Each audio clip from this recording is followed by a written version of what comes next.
Lord. So this is Paul to the church in Galatia. So the Galatians, you might want to back up.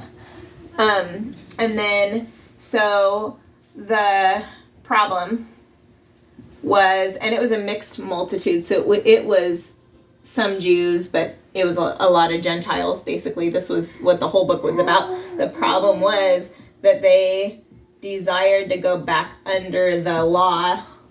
So that was the desire. And Paul was saying that the consequence was being cut off or severed, alienated, some translations say, from Christ. And the big word here is fallen from grace. It's by grace through faith that we've been saved, lest no man should boast. So he's saying, you're alienated from Christ, you're fallen from grace. That is a parallel to Acts when he says, don't frustrate the spirit of grace. Just a minute. Of grace. Don't frustrate the spirit of grace by putting the Gentiles back under the law of Moses. That's a burden. And so that's a burden to put the Gentiles back under the law of Moses. So you're frustrating the spirit of grace. It's by grace that we've been saved through faith. And then in Revelation, so these words sound scary. Cut off, severed, alienated, fallen, right? But then we remember in Revelation where like one of the problems in some of the churches, Thyatira, Laodicea, and Pergamum, was that Jesus told them they're fallen. But he told them repent. So there's always hope, right? Repent from where you've fallen. And I won't take away your lampstand, and the lampstand was symbolic of the church. I won't take away your church. I won't destroy your church.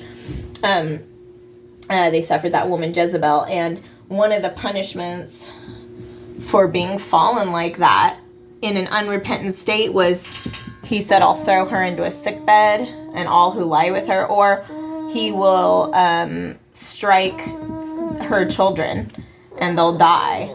Right? So death and illness in a fallen, unrepentant state. And these are two believers in Revelation. So then there's always hope. So under here, so when, you're cut off, severed, and then he says, after all this, he says,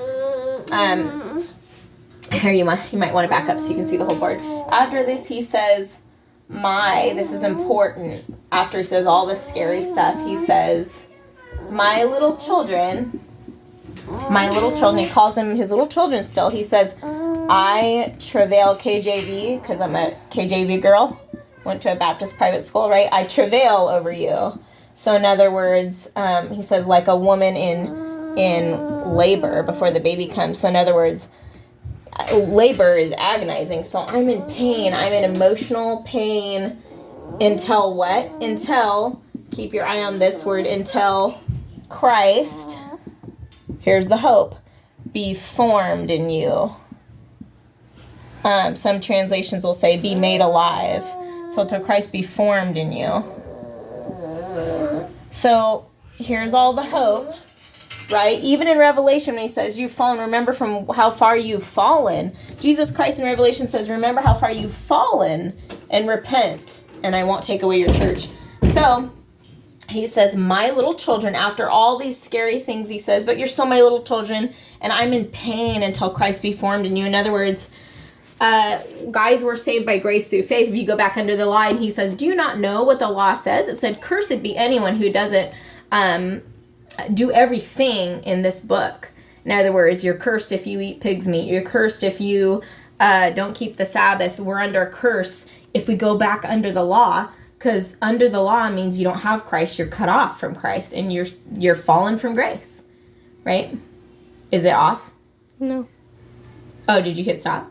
No. Oh, okay. So back under the law, well, if you want to do that, then you'll have to leave Christ on the other side of it and grace on the other side of it. But guess what? Where there's no grace and no faith, there's no forgiveness of sin.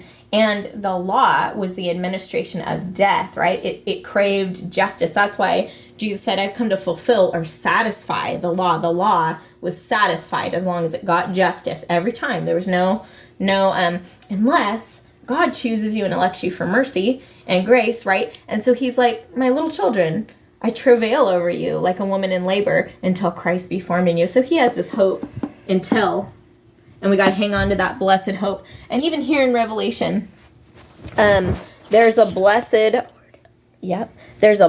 hope. He says, repent. And he even says, I've given Jezebel space to repent, but she wouldn't. He gives us space to repent, doesn't he, Hunter? And he waits us out. He's long-suffering and merciful.